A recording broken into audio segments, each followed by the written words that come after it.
সাধারণ মানুষ তো এই বিভিন্ন ধরনের লক্ষণ প্রকাশ পায় পার্শিয়ালের ক্ষেত্রে বা কমপ্লিটের ক্ষেত্রে বা ইভেন প্যাথোলজিক্যাল ক্ষেত্রে, তো এগুলো আলাদাকরণ করব কিভাবে আমরা? আলাদা করার কারণ হচ্ছে যে কিভাবে বুঝবো যে পার্শিয়াল। একটা হচ্ছে যে বললাম যে আমি যদি এক্সামিনেশনে রুগী আমাকে বলল যে স্যার আমি হাঁটতে গেলেই পড়ে যাচ্ছি, পাটা ঘুরে যাচ্ছে, অল্প টান নিলেই ঘুরে যাচ্ছে, বা অনেকে বলে আমি সিঁড়ি থেকে নামতে গেলেই পাটা ঘুরে যাচ্ছে।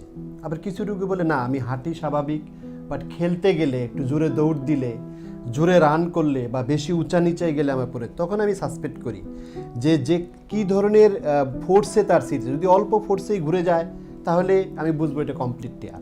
আচ্ছা, আর যদি বেশি ফোর্সে এটা ঘুরে যায় তাহলে বুঝবো এটি যে পার্শিয়াল টিয়ার।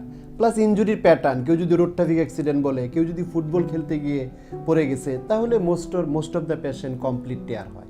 এটা একটা। আর ফাইনালি আমরা ওই যে গোল্ড স্ট্যান্ডার্ড টুল এমআরআই করে দেখি। এমআরআই আমরা দেখতে পারি যে পুরো লিগামেন্টটাই দেখা যাচ্ছে না এমআরআইতে, হ্যাঁ, সেক্ষেত্রে আমরা এটা বলি যে এটা কমপ্লিট টিয়ার। আবার লিগামেন্টটা দেখা যাচ্ছে কিছু ফাইবার সিরা, পার্শিয়াল টিয়ার। আবার যেটা আপনি বলছি যে আমরা প্যাথোলজিক্যাল কিন্তু অলওয়েজ পার্শিয়াল টিয়ার হয়, কমপ্লিট টিয়ার কম হয়, মিউকয়েড ডিজেনারেশন।